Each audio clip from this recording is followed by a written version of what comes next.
ये भी एक ऑर्गेनिक मॉलिक्यूल की ही मैं बात कर रहा हूं। और just keep in mind about the 3 cases hybridization जो ऑर्गेनिक कंपाउंड्स में कार्बन का होता है, उसको लेकर हम ये केसेस ध्यान में रखें। sp3 कब होगा, sp2 कब होगा, sp हाइब्रिडाइजेशन कब होगा। Now I am writing an example of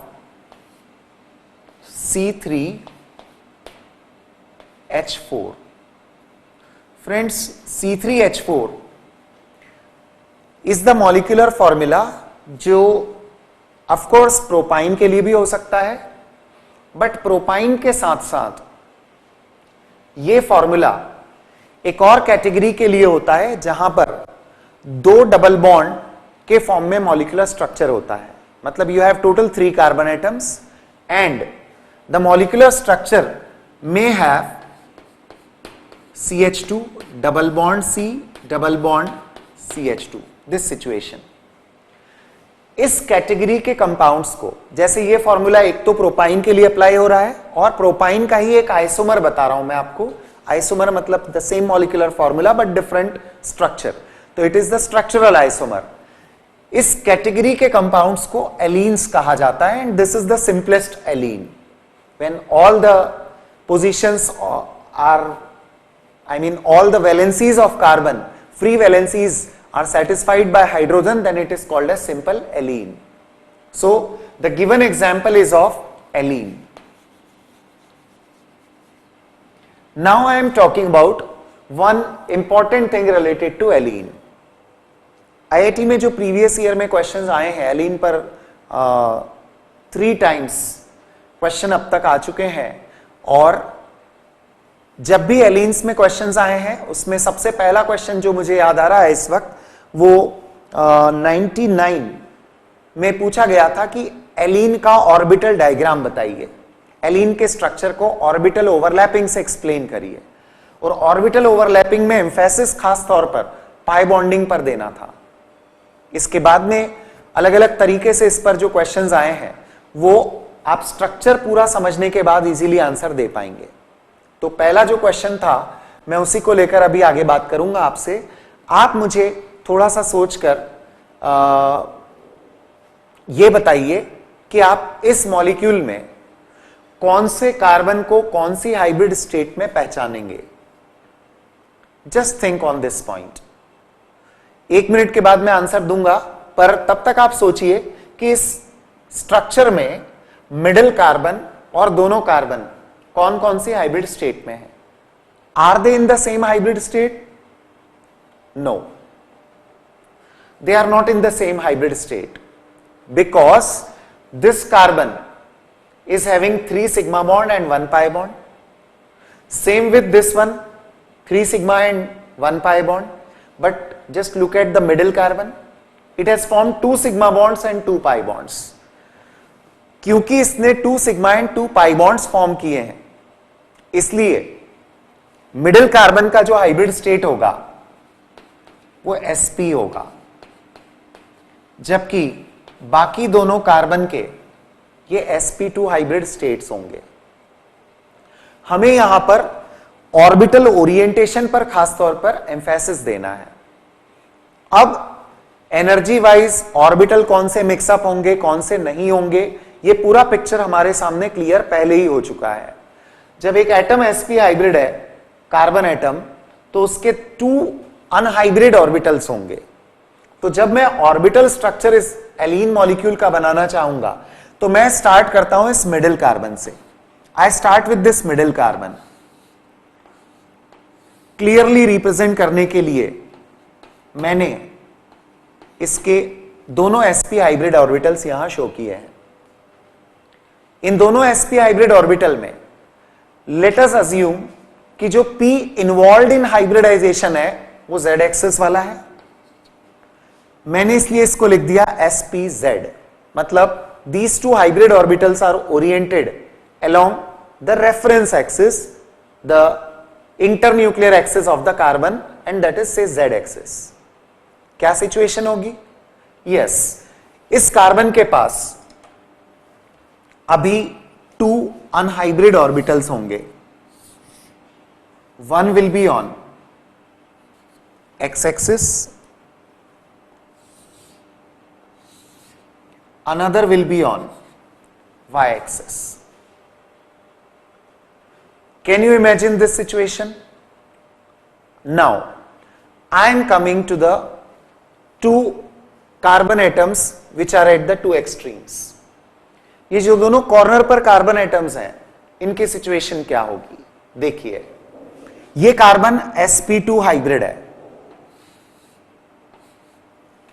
क्या लगता है आपको? अभी मैंने क्या शो किया है? इस कार्बन के एक sp2 हाइब्रिड ऑर्बिटल का ओवरलैपिंग इस कार्बन के sp हाइब्रिड ऑर्बिटल के साथ, और ऐसे ही इस कार्बन के पास दो और ऑर्बिटल बताना होंगे मुझे, क्योंकि इसका तो sp2 हाइब्रिडाइजेशन स्टेट है.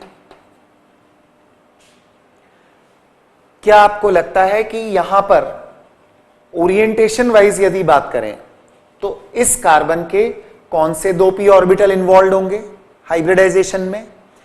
एक तो कंपल्सरीली z एक्सेस वाला होना चाहिए, और एक आप या तो y या x एक्सेस वाला कंसीडर कर लीजिए. तो क्या होगा कि यहां पर जो बॉन्ड बनाने वाले एटम्स होंगे और ये कार्बन होगा, they will be lying in one plane, और वो प्लेन या तो xz मान लिया जाए या yz मान लिया जाए. एक और तरीके से बात करें तो शायद इजी हो जाएगी चीजें. देखिए, मैं इस कार्बन का अनहाइब्रिड ऑर्बिटल px मान लेता हूं. इसका मतलब हाइब्रिडाइजेशन में इन्वॉल्व इसके ऑर्बिटल कौन कौन से थे? जो p ऑर्बिटल्स थे. Out of the 3 orbitals, 3 orientations जो हमने लिए थे, y एंड z एक्सिस वाले, मैंने हर जगह yz लिख दिया है. sp2 जिसमें p ऑर्बिटल y और z वाले इन्वॉल्व है. अब मैं बता रहा हूं यहां पर इसके px और इसके px का लेटरल ओवरलैपिंग, जिससे हमने बताया पाई बॉन्ड फॉर्मेशन. अब ये दो हाइब्रिड ऑर्बिटल्स हाइड्रोजन एटम के ऑर्बिटल्स के साथ ओवरलैप्ड कंसीडर करिए. आइए सिचुएशन समझे एक और कार्बन की. इस तरफ ये क्या हो गया? sp2 hybrid orbital, one of the 3. ऐसे ही इस कार्बन के भी दो और ऑर्बिटल को लेना होगा, लाइक दिस, और इस कार्बन के साथ भी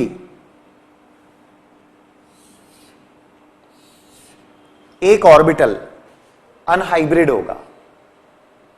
ये जो अनहाइब्रिड है, इस बार मैंने py लेना कंपलसरी है. py लेना कंपलसरी फ्रेंड्स इसलिए है क्योंकि the same middle carbon has to form pi bonds in both the directions. So it cannot form pi bonds on the common axis. The two pi bonds should be perpendicular to each other. और यही कारण है कि मैंने इसके py को unhybrid consider किया, like this, और ये इस तरह से ओवरलैप्ड है. This is the pi bond formed between this carbon and this carbon. What do you think? यदि इसका py पाई बॉन्डिंग में इन्वॉल्व है, मतलब हाइब्रिडाइजेशन में इन्वॉल्व p ऑर्बिटल कौन से होंगे? x and z. तो मैंने यहां sp2 के साथ xz लिख दिया है, sp2 xz.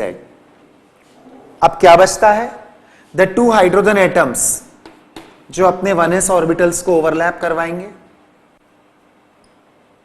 4 sigma bonds are formed with these 4 hydrogen atoms. ये मॉलिक्यूलर स्ट्रक्चर है. It's very important to notice here the entire molecule, उसमें अरेंजमेंट क्या है. Just think on it. मैं आपको ऑप्शंस देकर पूछ रहा हूं, आप जरा इन पॉइंट्स पर सोचिए. क्या इस पूरे मॉलिक्यूल में all atoms in a plane है? Is it a planar structure? Second option है, is it a non planar structure? एक थर्ड ऑप्शन पर भी आप सोचिए, क्या ये स्ट्रक्चर प्लानर या नॉन प्लानर किसी भी सिचुएशन में आ सकता है। I have given you 3 options. आप एलीन के बारे में फाइनल कंक्लूजन ड्रॉ करिए। Allene is a planar structure, allene is a non planar structure, and allene can have a planar as well as a non-planar arrangement of the atoms। आपके पास 3 options हैं। मैंने कोशिश की है कि इस ऑर्बिटल पिक्चर को आपके सामने बहुत क्लियर तरीके से रख दूं। उसके बाद मैं आपसे फाइनल आंसर एक्सपेक्ट कर रहा हूं। आप सोचें इसके बारे में। I have given you few seconds to think on it।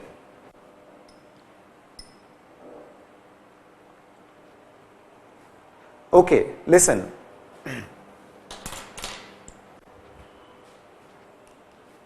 मैं तीनों में से सही आंसर क्या है जो मैंने आपको चॉइसेस दिए हैं ये तो अभी नहीं बोल रहा हूं, पर मैं पहले जो एलीन बना हुआ है बोर्ड पर उसको एक बार फिर से आपको with the help of chalks बताता हूं कि ये क्या सिचुएशन है।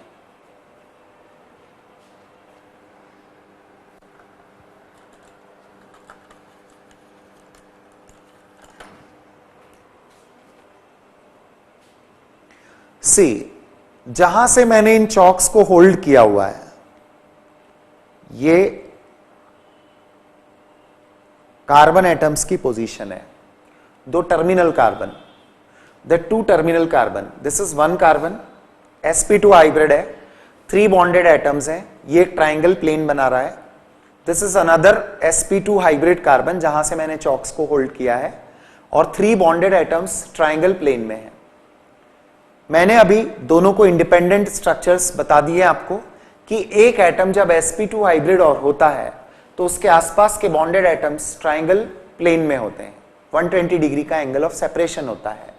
बट अब इमेजिन करिए कि इस मॉलिक्यूल में यदि एक मिडिल कार्बन के साथ दोनों कार्बन ने पाई बॉन्डिंग करते हुए 2 sigma 2 pi bonds middle carbon ने बनाने हैं और हमारा डायग्राम क्लियरली ये बताता है कि दोनों पाई बॉन्ड्स को एक दूसरे के परपेंडिकुलर पोजीशन पे होना चाहिए, तो जो लैटरल ओवरलैपिंग की पोजीशन है वो प्लानर अरेंजमेंट के परपेंडिकुलर है। नेचुरली यदि 2 पाई बॉन्ड्स या overlapping of these orbitals perpendicular to one another होगा तो ये ट्राइंगल प्लेन की पोजीशन भी कैसी होगी? perpendicular to one another, perpendicular to each other, like this, like this।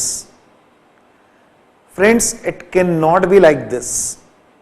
ये मैंने एक ही प्लेन में बताए हैं, ये ऐसे नहीं हो सकते, क्योंकि यदि ये ऐसा होता तो दोनों पाई बॉन्ड की एक्सिस कॉमन होती, जो मिडिल कार्बन के लिए पॉसिबल नहीं है। इस प्लेन के परपेंडिकुलर पाई बॉन्ड बना और इस प्लेन के परपेंडिकुलर एक पाई बॉन्ड बना, like this. The molecule is like this. The correct answer is non planar. The molecule of allene has a non planar structure. ये सारे एटम्स एक प्लेन में नहीं हो सकते। मैं बोर्ड पर ही इसको एक सिंपल मैनर में आपको और बताता हूं।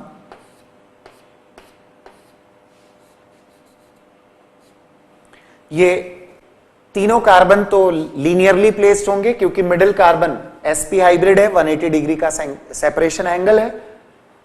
इस कार्बन के लिए 2 बॉन्डेड एटम्स को यदि हम बोर्ड के प्लेन में कंसीडर कर लें तो इस कार्बन के बॉन्डेड एटम्स को आपको बोर्ड के प्लेन के परपेंडिकुलर पोजीशन पर कंसीडर करना होगा। This is the situation. यदि आप ऑन पेपर ड्रॉ करते हैं, मैंने जैसे बोर्ड पर ड्रॉ किया हुआ है, आप वैसा रिप्रेजेंट करेंगे जिससे ये क्लैरिटी सामने रहे कि जो नॉर्मल बॉन्ड्स बताए गए हैं ये पेपर के प्लेन में है या बोर्ड के प्लेन में है।